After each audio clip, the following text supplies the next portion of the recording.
மக்களே, இன்னைக்கு பார்த்தீங்கன்னா எங்கள் வீட்டில் காலையில் பிரேக்ஃபாஸ்ட் என்னன்னா, எப்பயுமே பிரேக்ஃபாஸ்ட் வீடியோ வந்து நான் தட்டில் வச்சு சாப்பிடுவேன். இன்னைக்கு பார்த்தீங்கன்னா சட்டிச்சோறு. இந்த மாதிரி எத்தனை பேர் சாப்பிட்டுருக்குறீங்க? அதாவது இன்னைக்கு என்ன குழம்பு எங்கள் வீட்டிலனா, இந்த முருங்கைக்காய் உருளைக்கிழங்குலாம் போட்டு ஒரு கூட்டு மாதிரி வச்சாங்க. அது கொஞ்சமாக வச்சாங்க, சாப்பிட்டு முடிச்சாச்சு. முடிச்சதை பார்த்தீங்கன்னா இந்த பேலன்ஸ் இந்த வடச்சட்டியில் அப்படியே இந்த குழம்புலாம் அங்கே அப்படியே ஒட்டிகிட்டு இருக்குல்ல, இதில் அப்படியே இந்த கடைசி அந்த சாதத்தை போட்டு நல்ல இந்த கரண்டிலெல்லாம் வந்து குழம்பு இருக்கும். இதெல்லாம் நல்லாவே சாதத்தை போட்டு அப்படியே வலிச்சு எடுத்து கொஞ்சம் பார்க்க வந்து ஒரு சிலவங்க அப்படி இப்படின்னு நினைப்பாங்க. ஆனால் இதை சாப்பிட்டு பார்த்த உடனே தெரியும் வந்து இது என்ன, இதோட அருமையெல்லாம் என்ன அப்படின்னு. அப்படியே இதை போட்டு நல்லா இருப்பாரு. நீங்கள் என்ன தான் 5 ஸ்டார் ஹோட்டல்லாம் போய் சாப்பிட்டாலுமே இந்த ஒரு ஃபீல் கிடைக்காது.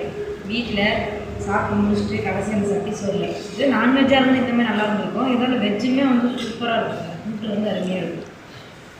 போட்டு நல்லா பிரட்டி வச்சு அவ்வளோதான்.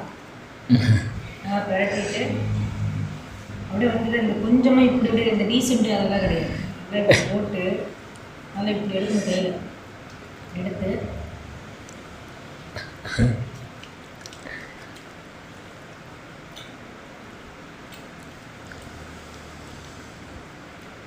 அருமையாக இருக்குது. சாப்பாடு தனியாக தட்டில் போட்டு சாப்பிட்றத விட இந்த சட்டி சோறு சூப்பராக இருக்கும். எத்தனை பேர் இந்த மாதிரி ட்ரை பண்ணிக்கிறீங்க கமெண்ட் கொடுங்க. அதே மாதிரி இந்த டீசென்ட் பார்க்குறவங்களாம் வந்துட்டு இந்த வீடியோ பார்க்குறதுக்கு ஸ்கிப் பண்ணிடுங்க. டாட்டா.